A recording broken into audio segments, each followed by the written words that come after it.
স্থানীয় সরকার নির্বাচন দলীয় প্রতীকে অনুষ্ঠিত হবে কিনা তা সংসদে নির্ধারণ করা হবে বলে জানিয়েছেন এলজিআরডি মন্ত্রী মির্জা ফখরুল ইসলাম আলমগীর। নবনিযুক্ত ৬ সিটি কর্পোরেশনের প্রশাসকদের কাজে যোগদান শেষে সাংবাদিকদের প্রশ্নের জবাবে তিনি এই কথা জানান। সিটি কর্পোরেশনগুলোতে আমলাদের থেকে রাজনীতিবিদরা ভালো করবেন বলেই তাদের এসব পদে নিয়োগ দেওয়া হয়েছে বলেও জানান মির্জা ফখরুল। নজরানা চৌধুরীর রিপোর্ট। গত রোববার রাতে রাজধানী ঢাকার ২ সিটি কর্পোরেশন সহ দেশের মোট ৬ সিটি কর্পোরেশনের প্রশাসক হিসেবে ৬ রাজনীতিবিদকে নিয়োগ দেয় সরকার। মঙ্গলবার দুপুরে তারা এলজিআরডি মন্ত্রীর সাথে দেখা করে তাদের পদে যোগদান করেন।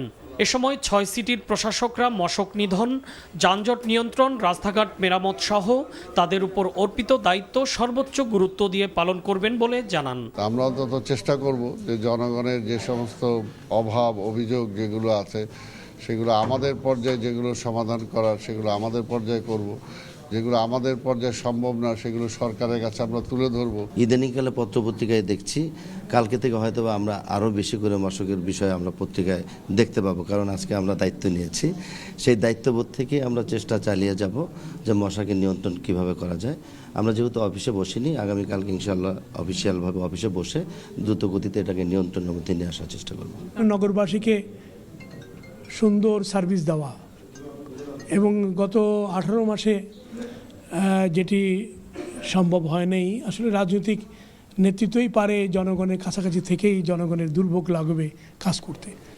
জনগণকে সেবা দেওয়ার ক্ষেত্রে আমলাদের থেকে রাজনীতিবিদরাই ভালো করবেন বলেই তাদেরকে এসব পদে নিয়োগ দেওয়া হয়েছে বলে জানান এলজিআরডি মন্ত্রী।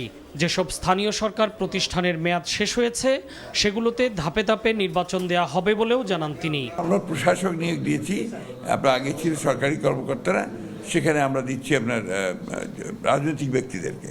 আমরা মনে করছি যে রাজনৈতিক ব্যক্তিদের দিয়ে আমরা জনগণের সঙ্গে সম্পৃক্ততাটা বাড়বে, তাদের সমস্যাগুলোর সমাধান দ্রুত হবে।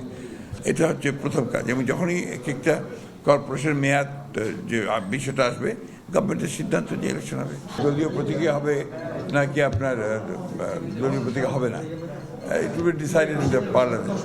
পরে নতুন প্রশাসকরা শহীদ রাষ্ট্রপতি জিয়াউর রহমান ও সাবেক প্রধানমন্ত্রী বেগম খালেদা জিয়ার মাজারে শ্রদ্ধা নিবেদন করেন।